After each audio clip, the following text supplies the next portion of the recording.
My name is Michael Carter. I never set out to chase ghosts. In fact, until last spring, I'd never believed in any of that. I'm 35, run logistics for a regional tech supplier in Texas, and live alone in a small, tidy house on the edge of San Angelo. I've always been a practical man. Schedule, routine, numbers, miles. If you'd told me a year ago that I'd be the guy trembling behind the wheel, sweating through his shirt in the dead of night because of something he couldn't explain. But everything changed because of one delivery, one wrong turn, and one lonely stretch of Highway 87. The night it happened was a Tuesday. It had been a long day, the kind that leaves your back stiff and your mind foggy. We'd had a rush order from a school district out in Eden, computer tablets for a new digital learning program. The truck I was driving was loaded, but the roads were empty, and I figured I'd be home in time to catch a late-night burger and a shower. The sky was already black by the time I left Eden.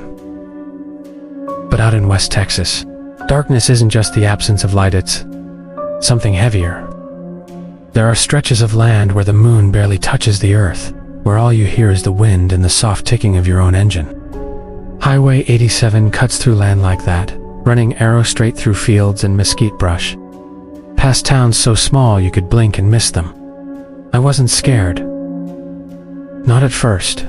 I was tired, mostly, and a little hungry.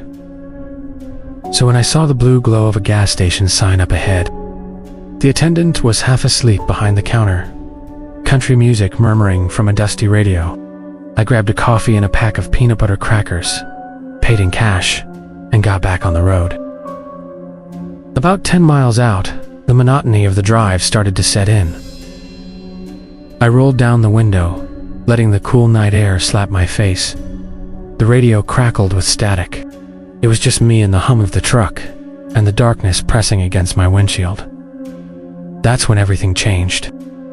It happened so suddenly, I almost didn't believe it.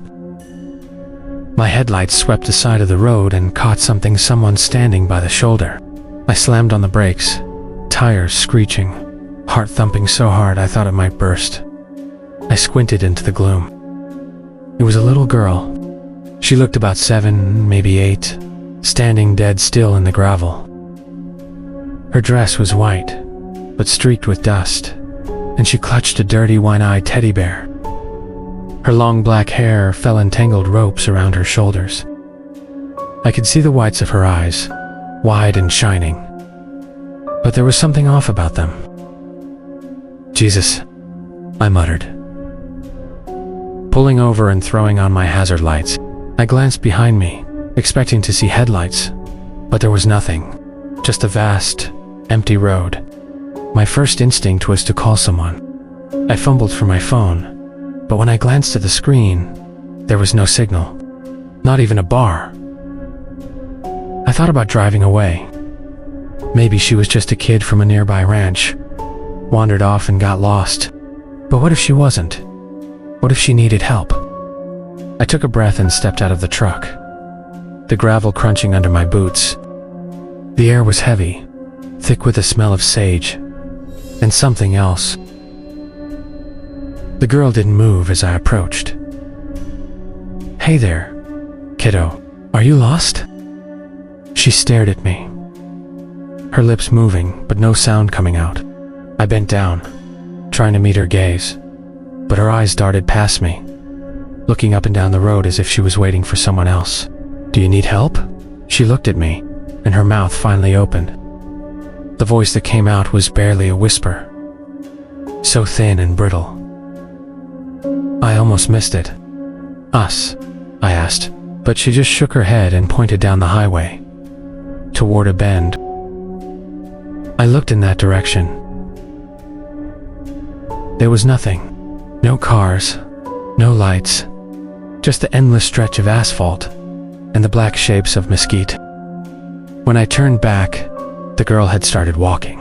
Not running, not wandering, walking with purpose, barefoot on the sharp gravel as if she didn't feel a thing. I called after her, but she didn't stop. Against every bit of common sense, I followed. She led me off the shoulder, through the brush, into the shadows. Branches scratched at my arms and legs, and every so often, I'd glance back at the highway. At the tiny, reassuring glow of my truck's headlights, getting smaller and smaller. We reached a rusted wire fence. On the other side, nearly hidden in tall weeds, was an old car burnt out, mangled, its paint charred black and peeling. I recognized the shape immediately. A Latati sedan, the kind my dad used to drive. The glass was shattered. The tires melted away, a relic from another time. The girl stopped. She pointed at the car, and I could see her shoulders shaking. Then I realized she was crying, silent tears glistening on her cheeks. I took a step closer, feeling a strange pressure in my chest. Grief, maybe, or terror, I asked. She looked at me, and her lips trembled. We didn't make it home. I looked at the car, and suddenly, I was somewhere else. I saw a family, father, mother, 2 kids driving at night, laughter in the back seat. Then, a deer in the road, a sharp swerve, the sound of metal grinding. Then fire. The memory wasn't mine, but it hit me all the same, hard enough to knock the breath from my lungs. I staggered back. The girl stood alone, still pointing. "Please," she whispered. "Find us." My legs turned to jelly. I stumbled back through the brush, heart racing, desperate for the safety of my truck. When I finally reached the road, gasping for air, I looked back. She was gone. No sound, no trace. Just the empty, silent highway, and the wind whispering through the weeds. I climbed into my truck, locked the doors, and stared at my phone again. Still no signal. I tried the ignition twice before the engine finally caught. The clock on the dash blinked 1:13 a.m. I pulled a U-turn and sped back toward San Angelo. I didn't sleep that night. I lay in bed, staring at the ceiling, replaying everything in my mind. The girl's eyes, her voice, the burned-out car. Every detail stayed sharp as glass. The next morning, I couldn't shake it. I drove to the sheriff's office, parked, and walked in, feeling foolish but desperate. The deputy on duty listened without interrupting, his face unreadable. "You saw her?" "Huh?" he said when I finished. "You're not the first." He pulled a file from a drawer and showed me a faded clipping. "Family dies in car fire on Highway 87, presumed dead." The photo was grainy, but I recognized the girl. Immediately, the same eyes. "That's her," I said, voice shaking. The deputy nodded. "We get reports every few years. People see a girl out on the road, sometimes with a teddy bear. Some folks say she leads them to that old wreck. But when we go looking, there's never anything there." I left the office in a daze.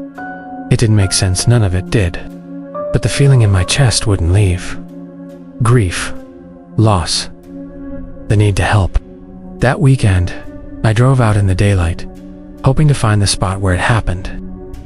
I followed the directions as best as I could, counting the miles. But there was nothing, no car, no fence, just grass and sun and the endless empty sky. 4 weeks, I had nightmares, visions of fire, of the girl's pleading eyes, of a family forever trapped on that lonely stretch of road. I tried to forget. But every time I closed my eyes, I heard her voice. After a while, I stopped driving Highway 87 at night. I'd take the long way around, even if it cost me an extra hour. I told myself it was just superstition, just a trick of the mind, but I never truly believed it. A few months later, I was back at that same gas station, fueling up for a delivery. The attendant, an older man with a kind face, Saw me looking at the road. "Something on your mind, son?" he asked. I hesitated. "Did you ever hear about a little girl out on 87? He nodded, slow and serious. "People say she's still out there, waiting for someone to help her get home. My brother saw her once, years ago. Never been the same since." He handed me my change, looked me in the eye. "Some roads hold on to their ghosts. Maybe it's not about scaring folks. Maybe it's about being remembered." That night, I sat in my truck a long time before starting the engine. The road ahead was just as dark as ever, but something had changed in me. I thought about the girl, her family, the unfinished journey. I promised myself that I'd remember them, that I'd tell their story, even if no one else believed. And now, I'm telling you, if you ever find yourself driving that stretch of Highway 87 near San Angelo, and you see a little girl in a white dress clutching a teddy bear doll, don't speed past.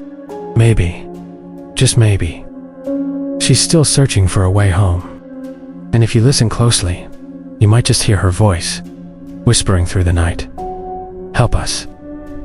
Because sometimes, the dead are only lost because no one is willing to remember. And sometimes, the most haunted roads are the ones where hope refuses to die.